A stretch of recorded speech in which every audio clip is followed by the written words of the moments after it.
This is Entre Ed Talk, the podcast for entrepreneurial educators by entrepreneurial educators. We are your hosts, Toy Hirschman and Amber Ravenscroft. This podcast is created by the National Consortium for Entrepreneurship Education, or Entre Ed for short. Welcome to today's episode of Entre Ed Talk. I am so excited to be here with Dr. Lydotta Taylor. She is the founder, president, and CEO of L-evation LLC and my company, the EdVenture Group. Beginning as a high school math teacher, Dr. Taylor has built a career through her passion to teach and lead others. An entrepreneur at heart, she founded the EdVenture Group, an education consulting firm, in 2001. With her leadership and educational background, the EdVenture Group has implemented over 5,000 workshops for educators and impacted over 20,000 students. Today, they are leaders in school culture, tech integration, and youth programming, and they've managed over $20 million in federal, state, and private funding. Welcome, Lydotta. Hello. Nice to see you. I know we're acting like we don't know each other. For all our listeners, we know each other. So I'm just super excited to have you on the podcast. I mean, I've been wanting to have you on since the very beginning when we started, and we're getting our wheels in motion here and we're getting used to it. But I've been fascinated by your story, and I know it's such a powerful story. So I was wondering if you could talk a little bit, and we'll go through the whole thing, but if you could talk about, like, growing up, what did you see yourself being in the future, and how did that become where you are today? Well, as you know, I love to tell this story, and it has been a great ride for me. I grew up in rural West Virginia. My dad was a truck driver and my mom stayed home, and I'm the oldest of three children. And I always, from as far back as I can remember, I always wanted to be a teacher. I remember getting a chalkboard for Christmas one year and lining my brother and sister up in our basement and writing on that chalkboard. And I just thought that was the greatest thing in the world. So throughout, elementary, middle school, I wanted to be a teacher. I got to high school and I really loved math. I wasn't the A+ math student, and I'm okay to say that. I worked hard and I did well in math, but I wasn't the A+ person. So I decided my senior year of high school that I really had taken most of the classes that I needed to take, and I was ready to graduate. And so I started my journey in mathematics education and drove 30 minutes each way to West Virginia University and started my math courses. And that was great, but I continuously thought I wanted to be a teacher. And then as I fell in love with math, I knew that I wanted to be a math teacher that students could understand.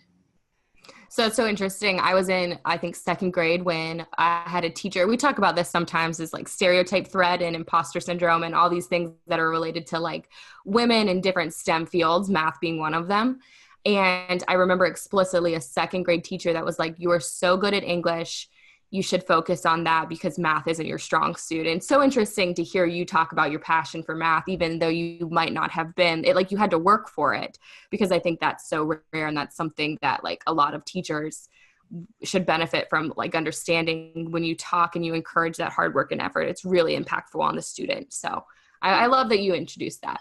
Well, and something else that I think it really says is that if you're determined and willing to work hard, you can accomplish anything. And I really learned that for myself, because if I'm totally honest with you, and you've heard this before, my high school math teacher said, Lydotta, maybe you should think about elementary math education, because the courses won't be quite as hard, because when you go into secondary, you get into linear algebra and ring theory, and it's pretty serious math. And, I made it and I did it, but it took a lot of hard work. It took some tutors and, I think determination and knowing that I wanted to be that high school math teacher that kids could understand. I wanted to be that person for my students. So I think because of that hard work, I was able to be that teacher for so many students, because sometimes you need to break it down a little bit differently. But for me, I think the lesson I learned from that is, perseverance and determination really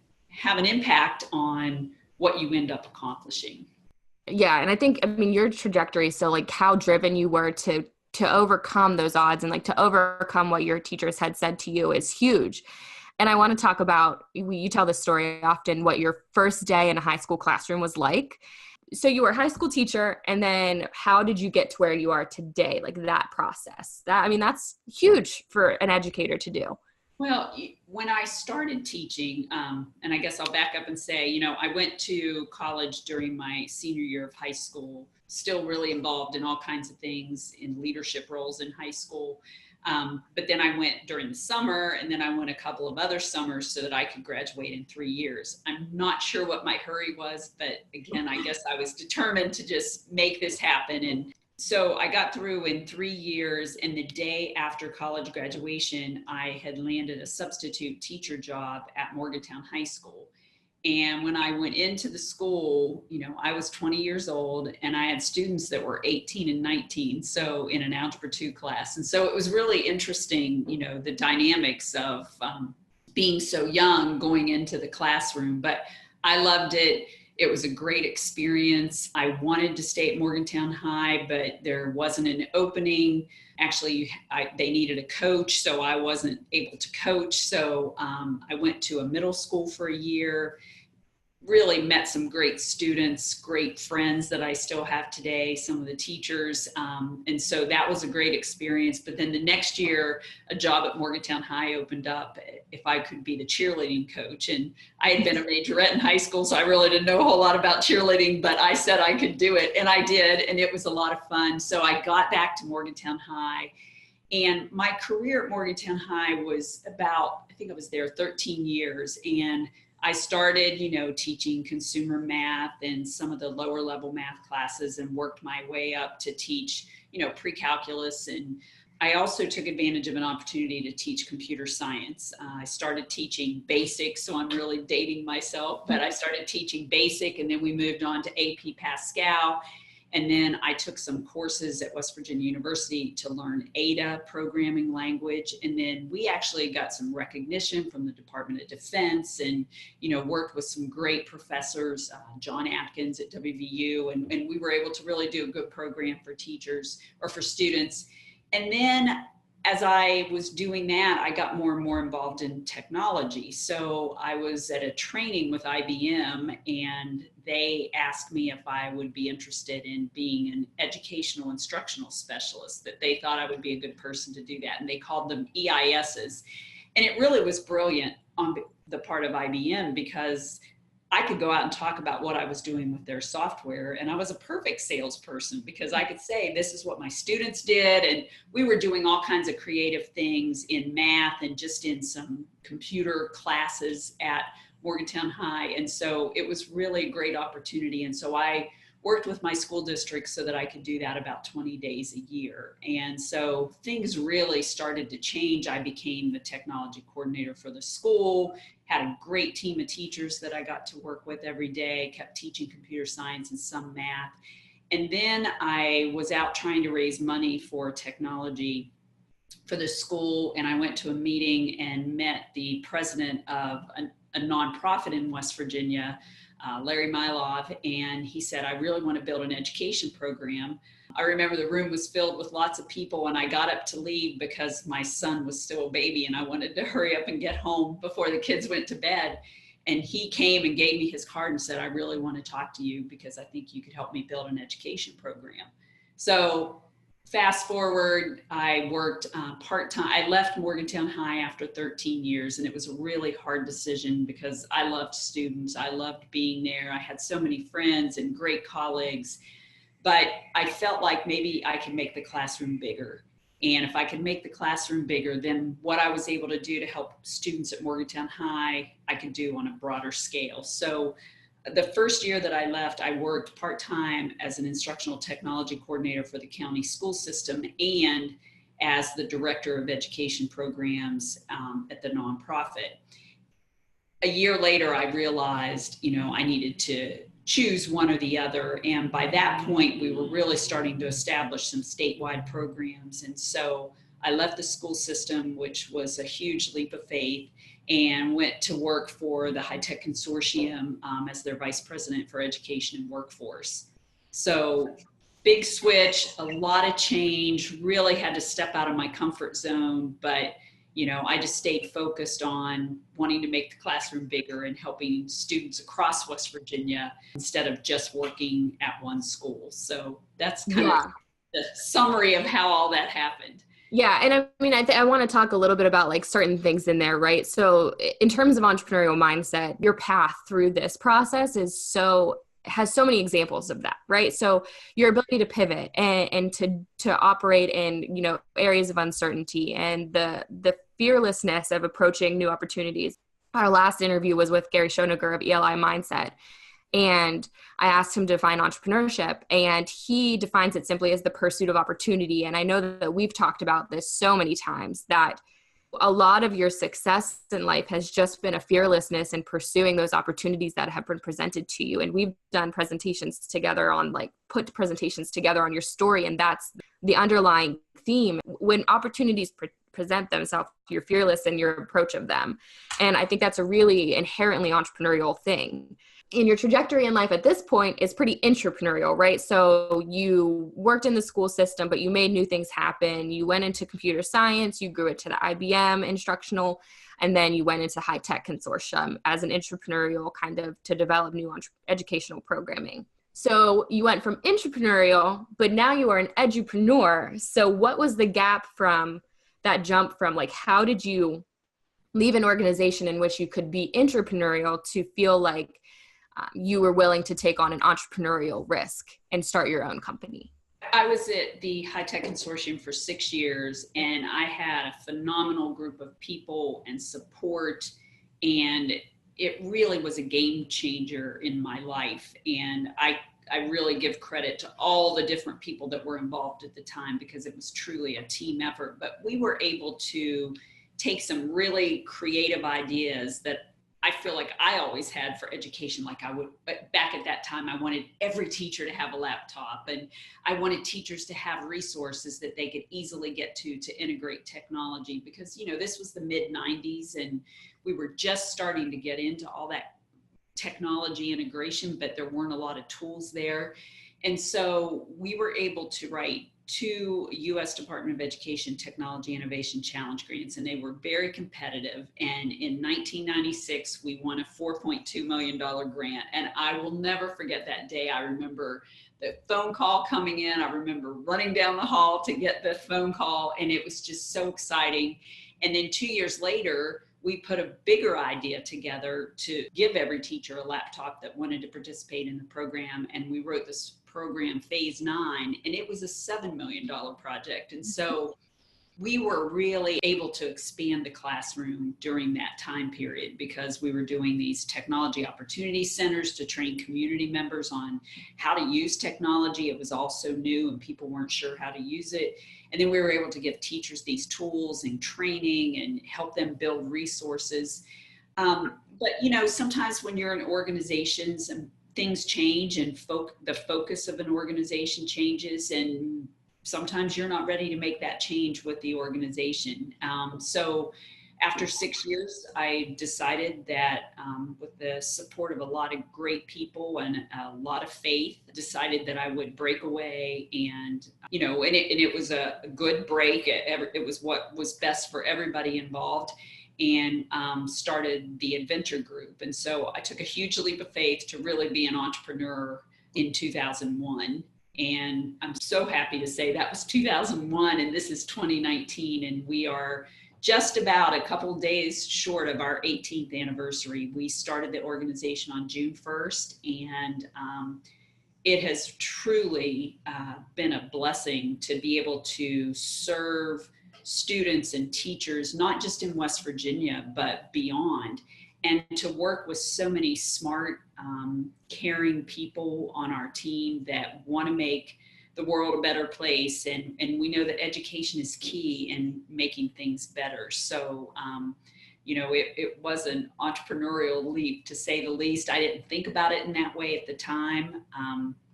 I just knew that I wanted to keep working in education, and that was where my passion was. That's where my love was, for trying to help people gain new skills and have better educations and provide them with resources. And I knew that to be able to do that, I needed to take that leap of faith and start the EdVenture Group. And actually, when we publish this podcast, we'll have celebrated our anniversary already. So yay us.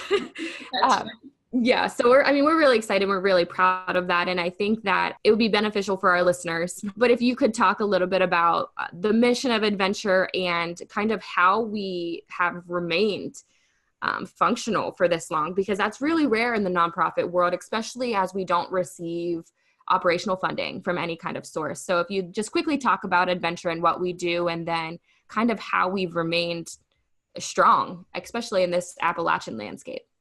I think the one thing that has been consistent with the EdVenture Group over the last 18 years and into the future is that, we really want to provide better opportunities for people. And we do that through educational resources. And that could be through presentations or training or grants where we're able to provide resources, or just knowledge that helps people think differently, inspires a student to believe in themselves, and complements the good work that's happening across the region and across the country in many cases to just help people advance what they're already doing.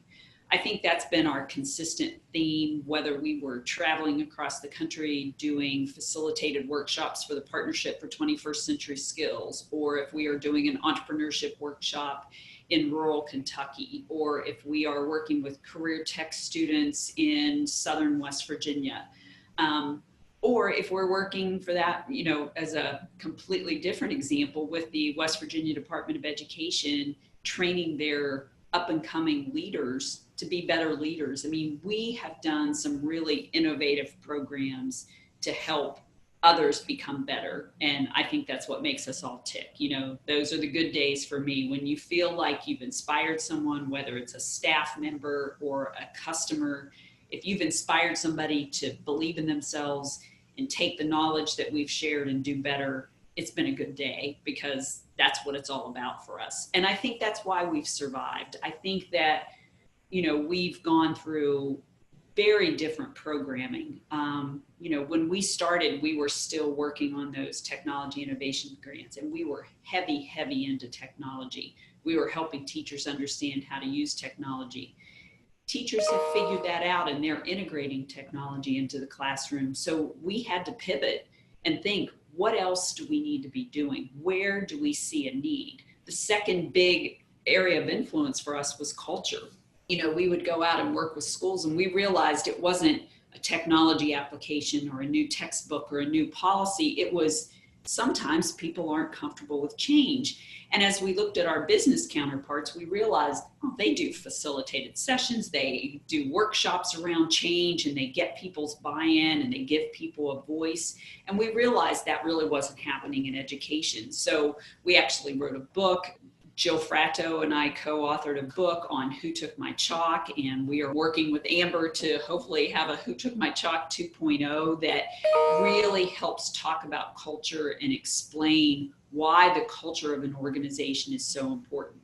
I finished my doctorate degree, and my dissertation focused on school culture and how to make the culture of an organization better to better serve, clients and customers. And in education, that's our families, our students. So then from there, we've gotten into the entrepreneurship field, and we've gotten into family engagement. We just continue to evolve because we haven't stayed fixed on this is what we're good at. We're willing to take chances. We're willing to take a risk and say, we know things. We're willing to learn things so that we can stay very applicable to the current needs in the education system. So we are an evolving organization. Our areas of expertise continue to expand and grow. And I think that good entrepreneurs know that you have to do that, because if we were still just focused on technology, I'm not sure there would be a huge need for us to deliver services to a degree that we could continue to function as an organization. Absolutely. I think the agility of the organization is huge, and just our ability to, meet those education trends as they come and remain on the cutting edge of that. So the nonprofit's one world that you work in, and then because you can't stop, right? Like you just keep going. I want to quickly talk about L-evation and how you kind of recognize the opportunity in a for-profit world. So, in a woman-owned small business. So we want to quickly talk about L-evation and kind of that vessel and how you saw the opportunity there for that one. L-evation was actually kind of a vision of the board of directors of the nonprofit, that if these things are working so well in this realm of education, there's probably room for those things in the business world. And so started a woman-owned business. It's a single member LLC, and it focuses on training in the business world. And so, it provides lots of opportunities to kind of take what we've learned at EdVenture and be able to use it in the business world. So we work with a long list of different customers, and we share our experiences and work that we've learned, things that we've learned over the years about leadership and culture in a totally different setting. But it certainly has been extremely rewarding. It's been a great way to expand our services, and it's just been a good experience to be able to see different topics and to learn about different topics and areas of expertise from different perspectives. Yeah, and I think we talked about this a little earlier, is that, some topics transcend industry, right? So like leadership and culture. And we were talking about how we just read a principals report about how they're adopting MBA principles of leadership because they're so intertwined. Like leadership is leadership, and you don't need to operate in buckets when some themes transcend industry. And so that ability to recognize that opportunity again is something that's, I think, is really important for our listeners to know, that you might be an expertise and you think it's only in one industry, but a lot of industries can benefit from your expertise in education, because education, I feel strongly, transcends all industries. Right. Because at its core, you need to be educated.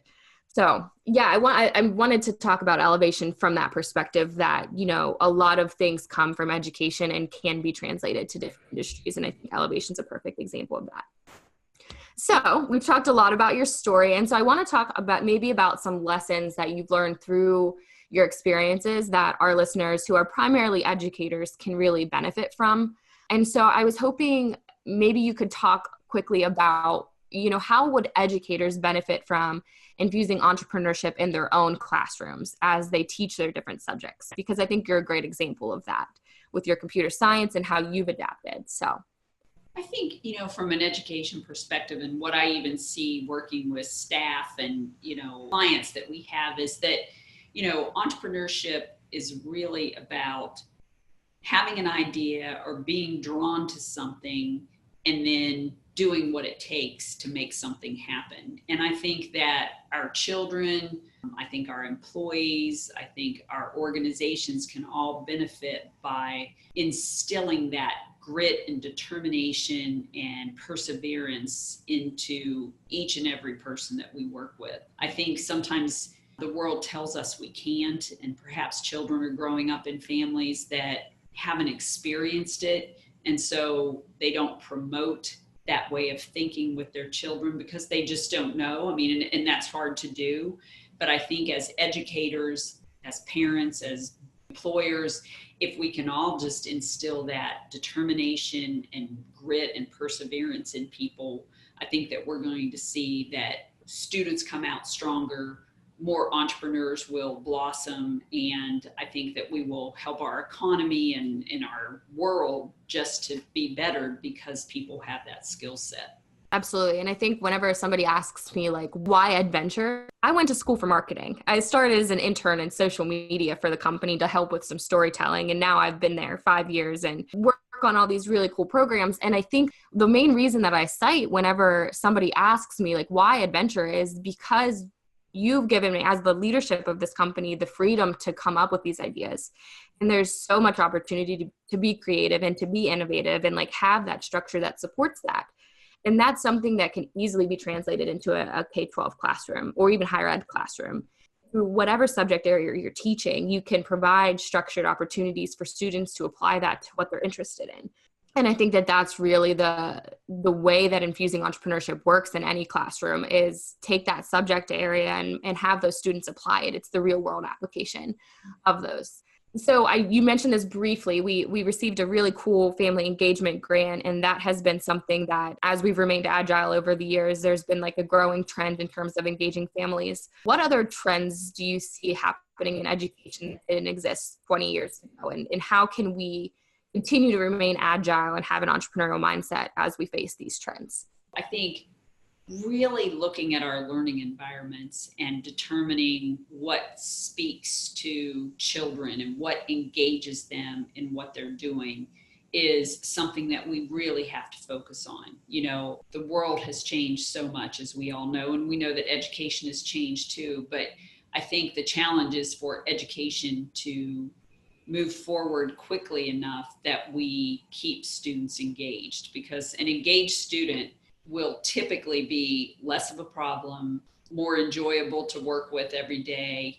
And I think that the way that we all receive information and knowledge, things have just changed so much that I think our learning environments have to continuously be updated and adjusted so that we do embrace kids in the learning process. I think that, you know, culture will continue to be a topic that is important. And I think, you know, with the struggles in West Virginia and in many other places with the opioid crisis, I think things like our family engagement program will be extremely important, because families need help. Families look different, and there are challenges that many of us can't really understand, but we know they're there.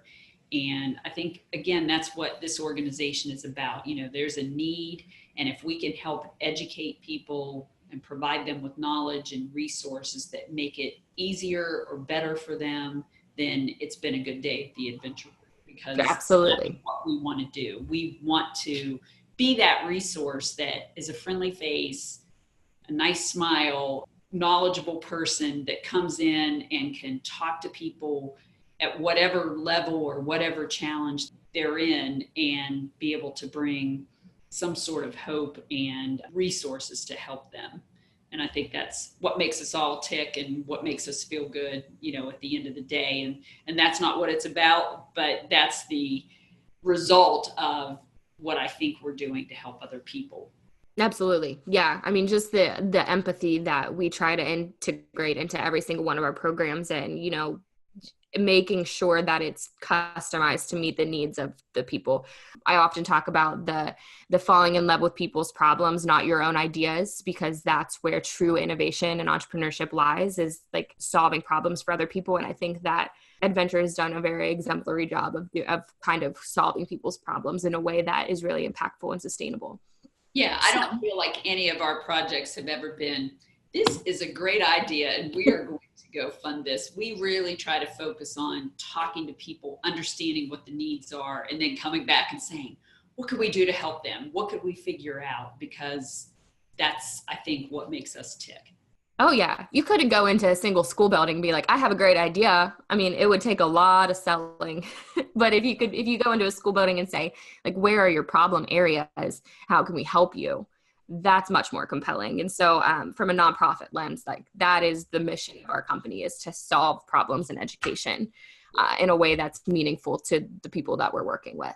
And it's interesting that you say that, because one of your comments, you know, I know we've worked with consultants as we've tried to grow and make sure that we're on track. And, you know, when you think of entrepreneurship, you also often think of it's about selling your product. And I feel like we haven't really had to sell our product, because we've really focused more on what are the needs, how can we be creative and innovative to try to come up with an idea. Does it work every time? Absolutely not. You know, always find the funding. Sometimes we have to try again before we're able to come up with something to help others. But I just feel like that's at the heart of what we do. And we haven't really had to work too hard in the sales department, because we've been able to work with people, and that in turn has really created opportunities for us. Yeah. Oh yeah. And I think you brought up a really good point, right? Is like, this whole conversation, we've been talking about your trajectory, and like, we've talked about a lot of successes, but I really want to highlight for our listeners that there has been a lot of failing forward involved in that. And we are a grant-based organization. And I would say we have more no's than yeses. It's just that our yeses have been for those really meaningful projects that we are super passionate about, and that passion shows. And so I want to make sure that people are understanding, like, the failing forward is something that it's taught. I remember my first loss. I'm sure you were like, okay, I don't know if this girl can handle it, but I think I'm getting better. But it's a big mindset shift when especially if you're in an organization, like you said.